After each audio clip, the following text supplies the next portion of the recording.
नमस्कार, आपका स्वागत है G7 न्यूज़ 24 पे और मैं हूं गणेश कुमार। अभी हमारे साथ झारखंड बचाओ संग्राम समिति के केंद्रीय अध्यक्ष कौशल सिंह हैं। सिंदरी के मुद्दे को लगातार समय से ये उठाते आ रहे हैं, तो इन तमाम बातों पे मैं इनसे बात करूंगा और कुछ जानकारी आपके सामने लाने का प्रयास करूंगा। तो आपसे अनुरोध है कि बने रहिए हमारे साथ। सबसे पहले तो आपका स्वागत है हमारे चैनल पर। धन्यवाद। कैसे हैं पहले बताइए आप? बहुत बढ़िया, बहुत बढ़िया। सिंदरी की आवास का मुद्दा लेकर और यहाँ के विस्थापन के मुद्दा को लेकर आप काफ़ी समय से सक्रिय दिख रहे हैं। क्या बात है? और हम लोग यहाँ का समझ लीजिए कि धरती पुत्र हैं। अच्छा। 4 पीढ़ी से हम लोग यहाँ पे रह रहे हैं और हमारे बाबा है, पिताजी यहीं पर पढ़ाई लिखाई किए और हम हैं, हमारे बच्चे लोग हैं। तो ये हम लोग बहुत पुराना जनरेशन है और आज हम लोग का अस्तित्व की लड़ाई चल रही है यहाँ सिंदरी के अंदर में। मैनेजमेंट की जो ये उदासीन रवैया है, इसके वजह से। जैसा कि आप ये लड़ाई को काफ़ी दिन से लड़ते आ रहे हैं, हाल ही में अभी बैठक हुआ था। उस बैठक के दरमियान आप भी गए, सिंदरी के बहुत सारे लोगों को वहाँ बुलाया भी गया था। उस पर बात करना चाहते हैं। उस बैठक का रियल में उद्देश्य क्या था, ये बताइए। देखिए, वहाँ एक रविंदर भैया हैं। अच्छा। जो साईं मंदिर का ट्रस्टी हैं, देखभाल करते हैं, पुलिस प्रशासन विभाग में रहे हैं और एक जिम्मेवार व्यक्ति हैं। उन्होंने कहा कि भाई कौशल, तो तुम बहुत आंदोलन कर रहा है। अच्छा। इसको बढ़िया से धार दिया जाए। अच्छा। लेकिन वो साधारण और मतलब सामाजिक आदमी है। अच्छा। लेकिन जब मैं वहाँ गया, इन्होंने कहा भैया कि वहाँ हम लोग कानूनन एक ठो मतलब अपना 10, 12, 15 आदमी का एक ठो कमेटी बना करके इसको हम लोग लड़ाई को लड़ेंगे और इसको कानूनन लड़ाई को लड़ेंगे। हम गए वहाँ गए तो देखें कि संख्या ज़्यादा था और करीब 90% भाजपा से जुड़े हुए लोग थे। अच्छा। भाजपा के सारे अधिकारी लोग थे, ठीक है। और हम एक नॉन पॉलिटिकल आदमी थे। जैसा कि आप राजनीतिक दल से किसी से जुड़े हुए नहीं हैं। नहीं। तो वहाँ पे बहुत सारी बातें हुई, बहुत तरह की बातें हुई कि कैसे यहाँ आंदोलन किया जाए, क्या किया जाए। लेकिन हमने जब सवाल किया कि एक बात बताइए, हमारे बातों को दिल्ली कौन पहुँचाए? तो क्या अरविंद पाठक जी आप पहुँचाएंगे भैया, कि विजय भैया पहुँचाएंगे, कि धर्मजीत जी पहुँचाएंगे, चाहे और हमारे कोई नेता कि हम लोग पहुँचाएंगे? कौन पहुँचाएगा? अच्छा। तो पाठक जी बोले कि भाई सांसद पहुँचाएगा। उन्हें सांसद के द्वारा तो हम लोग छले जा रहे हैं।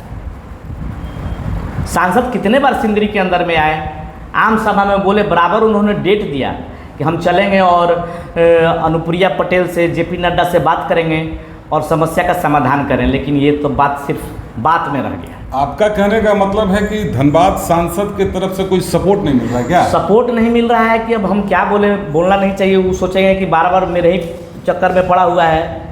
उन्हीं के कहने पर धीरज सिंह यहाँ पर आंदोलन में बैठा हुआ था धरना पे, उसके धरना स्थल पर भी नहीं गए। सिंदरी आए तो व्हील चेयर बांट रहे हैं। सिंदरी का समस्या जो यहाँ पर पीड़ित लोग हैं, लाखों की आबादी को यहाँ से हटाने का एक षड्यंत्र चल रहा है, उस विषय में इन्होंने कुछ नहीं कहा और ना ही वो कुछ बोलना चाहते हैं। तो ये सारे लोग जो है, एक बार फिर से हमको लगा कि फिर से हम सिंदरी वासी के साथ में विश्वासघात की तैयारी। यहाँ एक सवाल उठता है कि हमारे देश के प्रधानमंत्री का ये ड्रीम सपना है जी, खाद के लेकर, तो इस पर आपको क्या लगता है कि ये ड्रीम सपना के चक्कर में आवास के मुद्दा को कैसे आप देखते हैं इसको? देखिए, जिस हिसाब से यहाँ पर काम हो रहा है, ये असंवैधानिक है। अच्छा। असंवैधानिक इसलिए कि ठीक है, खाद का कारखाना है, बहुत सुंदर बात है, लेकिन और लोगों को जो दिया जा रहा है, ये फैक्ट्री जो अधिग्रहण किया गया था ज़मीन को, ये सिर्फ खाद के कारखाने के लिए किया गया था। लेकिन इन सब बातों को ये लोग ताक पर रख करके अपना काम कर रहे हैं। और आप क्या चाहते हैं? हम चाहते हैं कि सिंदरी को किसी भी तरह से हम लोग बचाएं। सिंदरी संकट में है, हम लोग का आत्मा एकदम दुखी है। किसी प्रकार का हम लोग छल प्रपंच को अब बर्दाश्त नहीं कर पाएंगे। सिंदरी खाली हो जाए। और आज तो हमें जो लगा वहाँ पर मीटिंग में, तो हमको लगा कि एक नया छल का तैयारी हो रहा है। भोजपुरी में एक ठो कहावत है भैया कि बेटा मांगे गई नहीं और भतार गमा के आई नहीं। हम लोग घर की लड़ाई लड़ना चाह रहे हैं, जो हमें साथ दे रहे हैं, इस जो हम लोग काम कर रहे हैं भाजपाइयों को लेकर के, इनसे तो हमारी कभी मदद होने नहीं जा रही है। और जो लोग हमको राज्य सरकार जो साथ दे रही है वो भी लास्ट में कहेंगे कि ये लोग फालतू आदमी है, ये लोग को बेकार है और न्यूट्रल हो जाएगी। तो उसमें षड्यंत्र था सिर्फ। देखिए हम लोग भी बहुत कुछ बात बोले, एक तो वीडियो चल रहा है, हम लोग कोई भी बात को दिखाया नहीं गया। क्या कहना चाहेंगे जनता? हम ये कहना चाहेंगे सिंदरी वासियों से, मेरा ये अपील है कि हम लोग को अपनी लड़ाई अपने लड़नी पड़ेगी।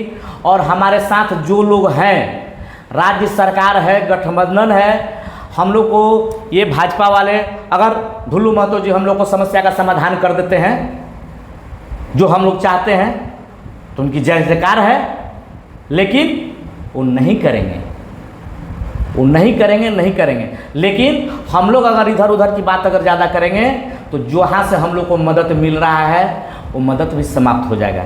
इसलिए तमाम सिंदरी वासियों से मेरा कहना है कि आप सभी मिल करके एकता का परिचय दें, और इस सिंदरी को अगर कोई बचा सकता है तो आप खुद बचा सकते हैं और दूसरा कोई नहीं बचा सकता है। ये थे हमारे साथ झारखंड बचाओ संग्राम समिति के केंद्रीय अध्यक्ष कौशल सिंह।